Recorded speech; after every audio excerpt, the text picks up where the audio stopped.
behind intention. What that means is all behavior, all meaning, all moral values and beliefs results from a process of interacting with the environment, with other people, with society, so there are interdependencies made.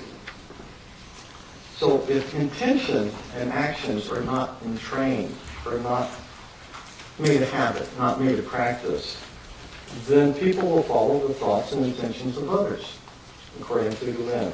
In other words, people conform to the people around them unless they intentionally will to do otherwise. Gülen says the school must be as perfect as possible in all respects, because students do conform to their peers, and they do conform to the community. The school must have an environment in which spiritual models are crucial in developing character. And this is perhaps the strongest point of the Gülen community, is that these schools do excel, not simply in academics, but they do so because they love and care for the students, and they focus on developing their own character as much as, if not more than, the student's character. In other words, to transform someone else, you first need to transform yourself.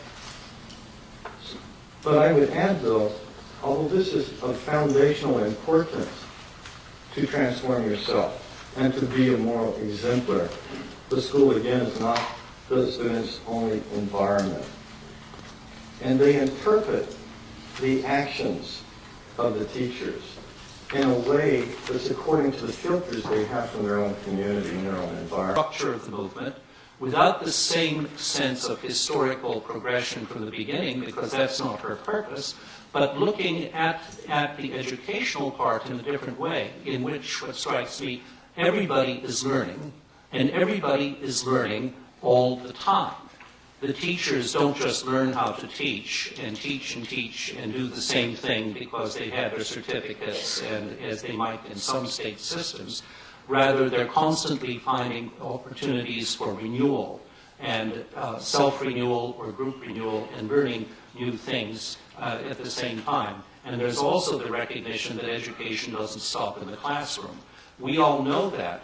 But how many of us have suffered through classes in schools of education in which the myth is that what's important is what goes on in the curriculum, with very little attention to what goes on outside of it, outside perhaps of what should go into school lunches in diverse communities of Great Britain or Turkey or anywhere else.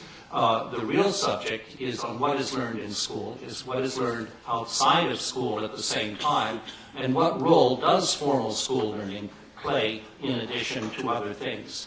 Woodall describes an educational system in which the word private takes on a special meaning, in which it is community-oriented things that are beginning in many areas to eclipse what states can provide for education.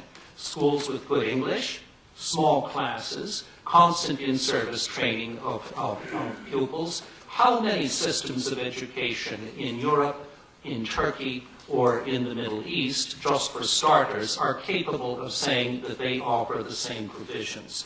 Not very many. It is a way of conveying legitimacy for learning that's very, very important. At the same time, being at the chalk face, not only in the United Kingdom, but in Turkey, she points out quickly, but at the edges, what is happening elsewhere, how schools are established in Kurdish areas. She's the only one who has